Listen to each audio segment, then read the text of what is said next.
conversations for change because the world is ready.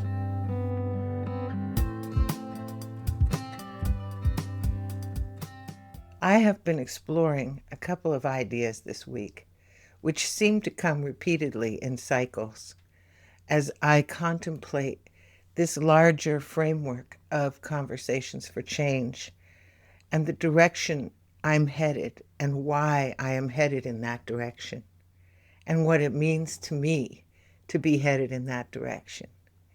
And I think one of the framework foundations of where I'm going here and why it matters, at least to me, is the connection between our inner transformation and the outer transformation of our world. And that has become more and more clear to me over the decades of my life because I have come to understand that until we heal what is within us, we cannot be of service to others, and we cannot be instruments of that transformation that we are seeking in the world. And one of the ways that I have been thinking about that in this last little while is contemplating the difference between the intellect and intelligence. And the intellect is this layer of mental awareness. It is a framework of controlling thought within a system which identifies higher and lower forms of thought, more and less complex systems, and all kinds of things which are tied to language and higher knowledge, as it's called, and the sciences. And we can excel brilliantly in the world of the intellect and remain completely broken within our emotional, psychological, and spiritual selves. So, in that regard, we might argue that someone who has a brilliant intellect can be useful to the world and help bring forth things that are useful and helpful to others while still not being healed themselves. And to some degree, we'd have to say that's true. But the place that doesn't work is when it comes down to actually transforming the world that we have found ourselves in now. Because all the intellect in the world will not address the larger issue of the intelligence that is required for us to change our trajectory. In other words, we have reached a place with our intellect where the direction of travel is taking us into places unwanted. We have relied upon our thinking mind without connecting our hearts and our physical bodies and our emotions and our psychological selves and our knowingness and intuition, which makes us these whole beings who are literally living extensions of this planet, capable of doing the highest and best, not only for the mind, but for the living system we are in. And that's where we've lost our way. The intellect can only take us to the understandings of the mind, to the mental machinations, which can, it's true, help us unwind things which we find confusing, even emotional things. But it's our learning and knowing of our hearts and of the forgiveness that we must give ourselves and of the knowing of our own worthiness, which comes through our own healing work, which gives us the capacity to be of use to others in their healing process. Our intellect will never take us to the observer self, who is capable of stepping into difficult emotional situations and holding the space with our hearts open. We must first take the journey of the heart. And that journey is the journey of the true intelligence of the whole human. That intelligence is innate within us. We are born with it. We know it before we get here. And you could say, for most of us, it has been trained out of us if we have lost it. We have learned through the programming of our culture to shut down our inner knowing and to instead adopt a position of the intellect being in the higher position, more respected, more upheld than the emotional knowing, which carries us and moves us through the world with a sense of the innate rightness of our being. But our fear of emotional expression on this plane, because of the ways that our emotions have been expressed so destructively, has led us to distrust the heart. And that's where the real work is, because we cannot offer the space for another being to feel what is within them and heal it if we have not done that work ourselves. We cannot learn to respond rather than react until we have mined the recesses of the pain within us and released it. And that's what ties all of this together. Because as we step into this way of being, as truly awake, conscious, present, loving, intelligent beings, we naturally call forth everything that is good and right and uplifting to all of life as what we desire. It's what our hearts long for. And so we bring it. And all of us are on this road somewhere. And many of us have a lot of healing work to do. But we can be the inspiration to each other as we take that journey. And often that inspiration comes when we discover those who have found a way through healing their own pain to bring healing in a much bigger way to others.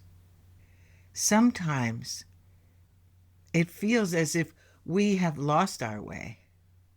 Sometimes it feels as if everything around us is completely overwhelming. But when we remember that this is the journey and we practice giving ourselves the space we need, it's not so hard to find our way back to that center ground and to realize that what gives us the most joy, what gives us the most sense of well-being, is our connection to each other, and particularly our connection to each other that allows us to be of service to others, that allows us to shine in that way where we know we are being the good example of what's possible. The other part of this whole process of healing ties us back to our families of origin and to our ancestral lines and to all of the energies that we inherit as living beings in our bodies. And this is where the intelligence of our bodies can inform us, because we can learn to use the intellect to observe the body, to notice when our emotional bodies react, to feel into those places where we feel unsafe, and to find within us those places where we have been running from that which we are certain we are not capable of being able to withstand. So many of us are carrying wounds from our early childhood. And until we come into a knowing of our own worthiness and allow ourselves to feel and heal those past experiences which are stored within us, we're held back and we don't know why. And often they're completely unconscious to us. Often they may not even have happened to us. Recently, I had an experience with a dear friend, a woman who has become such a mentor to me and who has helped me to work through and walk through so many of the changes and the experiences that I am moving in now in this part of my life. And as we were working together, she said to me, because I had asked her, she said, "What can I do to help you now?" And I said, "Tell me what I can do to get out of my own way. How can I get out of my own way?" And her answer surprised me. Her answer was, "You are carrying a deep ancestral wounding of scarcity. You have a block which is holding you apart from the abundance that should naturally flow into your life." I was actually very surprised by this because I have a beautifully rich, well supported, and abundant, from my perspective, life. But I was also curious. And I said to her, how do I find it? And she asked me to look back at my mother and my grandmother. And I suddenly realized my mother was born in 1930, January of 1930, 2 short months after the great crash. She said to me, "I can imagine that your grandmother must have felt quite a shock to go through that experience during that pregnancy."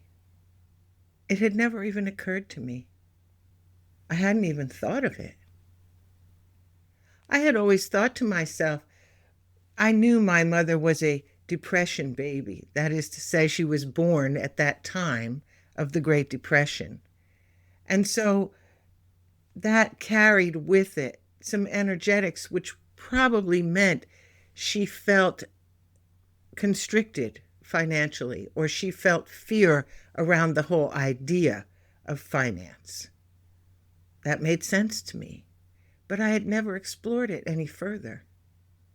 And when we went a little further in the conversation, I said to her, really without even thinking about it, "You know, my mother had an amazing memory, like a photographic memory.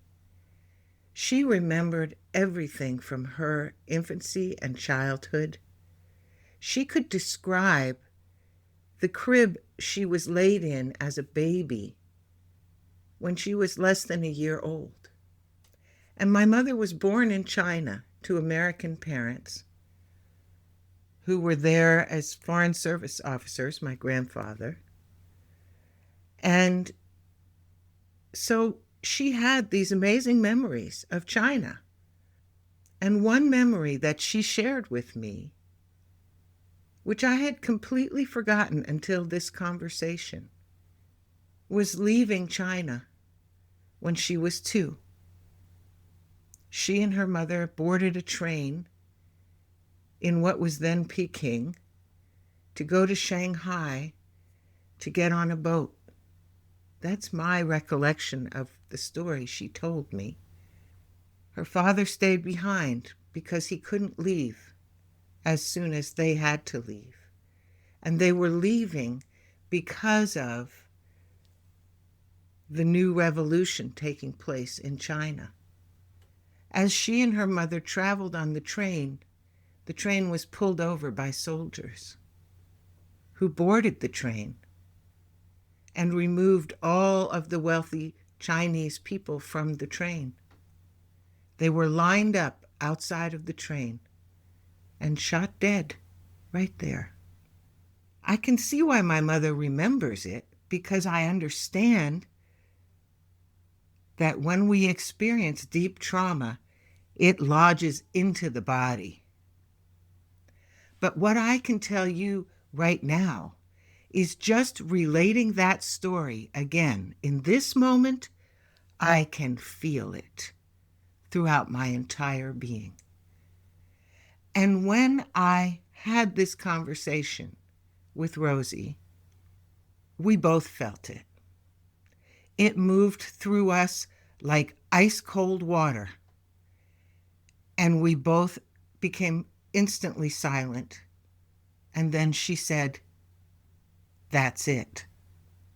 This was the memory carried in the ovaries of my 2-year-old mother into her life, into the lives of all of her children, and all of my children, and all of my siblings' children. It's a powerful message. It says it is not safe to be wealthy. When this memory surfaced, it took days moving through my body. I can still feel it. But one thing I knew almost instantly was that it was the identification of it, it was the naming of it and the seeing of it which would release me from it. Because now I knew what it was. Now I could release it. Until that moment, my body had simply carried it dutifully forward. No one had ever given it permission to let go of it. And of course, being as powerful a message as it was, there's perfectly good understanding about why. It was a life and death decision to stay safe. It also helped me understand in a way that I had never had compassion for in that way, why my mother's life had gone the way it had in so many ways. Not because she had failed, not because of anything other than this unseen, ununderstood, unacknowledged intelligence in the body declaring that the only way to be safe in this world was to let go of any possessions that might identify you at the wrong moment. Sometimes when I think about it, I'm amazed to think of the wonderful life that she did lead and how many things did go right. But I also can see very clearly how things didn't go right and the great pain and suffering it caused her. These family stories, these deep buried wounds, these talismans of our history We carry them within us everywhere we go until the time comes when we are ready, at last, to set ourselves free. And when we set ourselves free, we set the world free. And that's why these two ideas are so married to each other. Because we cannot transform the world into the place we love without transforming ourselves first. I am so grateful to those who work with me, to those who I have found along my path, healers, astrologers, sound healers, energy healers, therapists, counselors.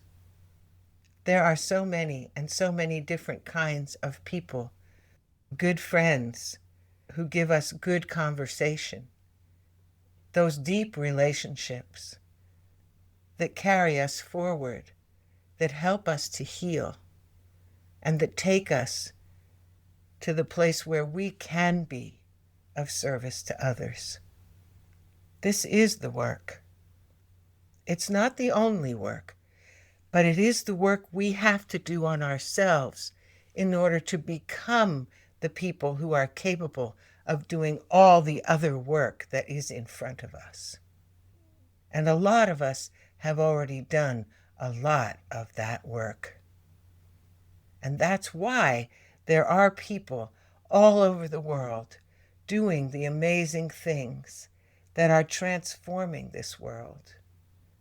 Whether it's transforming the way we grow our food, or the way we live in community, or the way we clean up our oceans, or the way we take care of the communities we find ourselves in, or the way we care for our grandchildren, or our children, or the way we educate.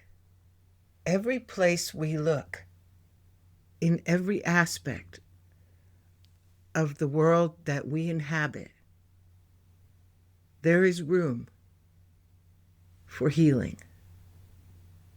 and transformation.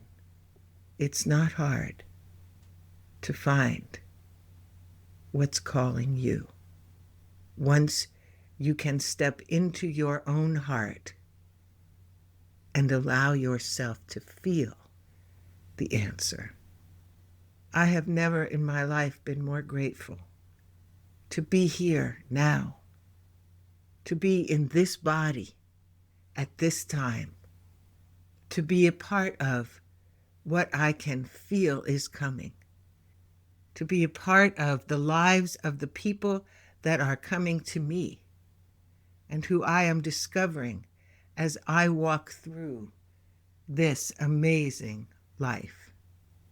Make no mistake, this is an amazing world, and every one of us is blessed to be here.